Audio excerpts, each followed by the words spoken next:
So, I just came home from the theater after watching Spider-Man No Way Home, and I have to say, wow. Just wow. I really can't put into words how the film is, it's just wow. Anything and everything I could have imagined happened, and it was amazing. Before I keep talking, I'm gonna put a spoiler tag for this video because it's going to be impossible to talk about this movie without giving away specific spoilery details, so you have been warned. If you have not seen Spider-Man No Way Home yet, click off this video and come back later. Cool? Okay, let's go.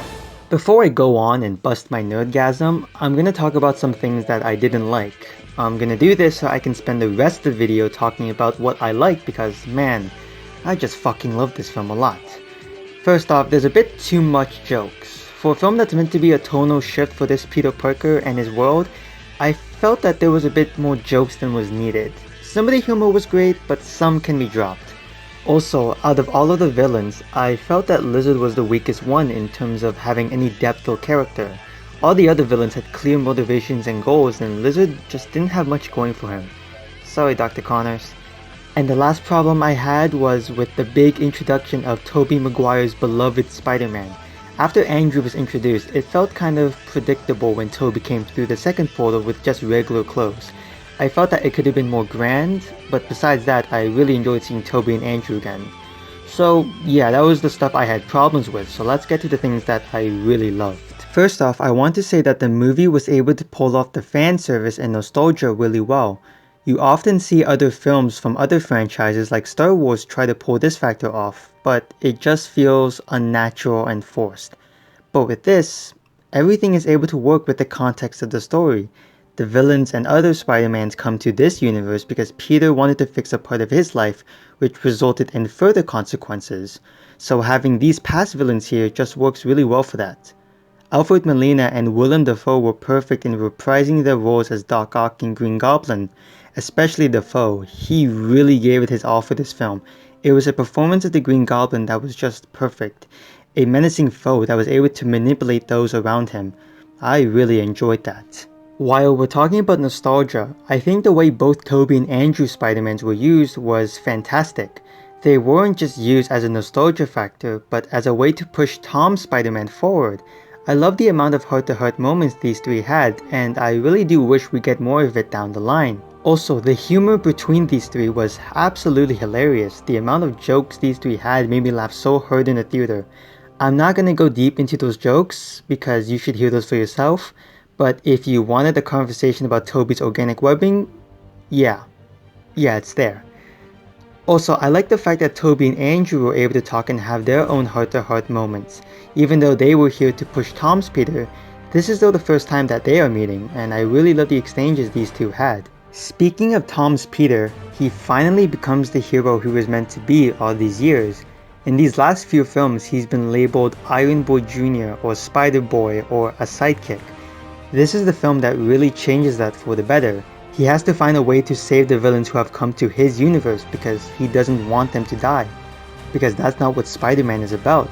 He's all about saving everyone, even the bad guys. It gives a moral dilemma for not only Peter but for the villains as well.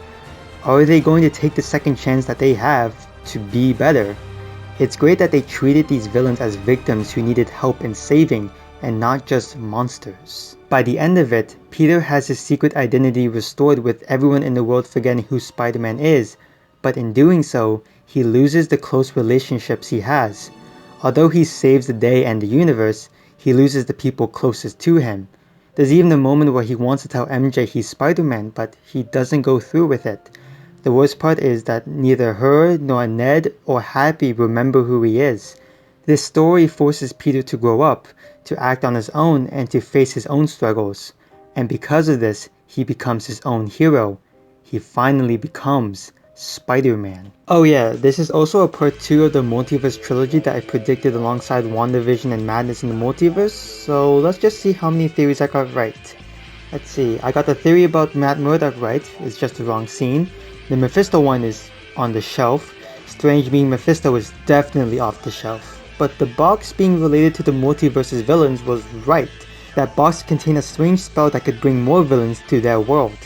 The Sanctum splitting up being connected to Loki could still be connected. The lizard one was obviously correct, and the Doc Ock one was somewhat correct? He wasn't revived, but he was brought the moment he was about to kill Peter, before he changed. So I guess it works? Anyways, most of my theories were right, except for the Mephisto one. Also, a little side note, the callback to old movie lines and soundtracks made me want to cry. Hearing Elfman's old score or Horner's underrated Shazam score made me happy. I felt happy. This film made me happy. I've had my problems with the MCU's interpretation of Spider-Man, many people have, but I think with this film it's able to fix the problems people had with the character without feeling forced or unnatural. Spider-Man No Way Home is an emotional, compelling film about a kid learning to grow up and be independent without the ones he loves. No Avengers, no close friends to hold on to, no Stark money, just him. He is, for the first time in this franchise, alone. So it'll be interesting to see how the college trilogy is able to deal with Peter's life now. But I think with Peter crafting his own suit, not with the help of Stark technology but by himself, is a great step for the growth of the hero that we all love. Your friendly neighborhood Spider-Man. Hey guys, thanks for watching my review on Spider-Man No Way Home. I'm finally on Christmas break, so I will be uploading more often. After this video is uploaded, I will be working on the Hawkeye video, which will be my Christmas gift to you guys. Also, I want to address two things. Number one, this channel has turned 1 year old. The date was last month, but we can still celebrate. Hooray! Here's to many more years of growing. And number two, I made a TikTok where I do quick reviews or videos that are too short for YouTube, so I'll leave a link in the description down below if you want to check out that goodness. Anyways, that's all for today, so I'll see you guys and girls next time. Peace.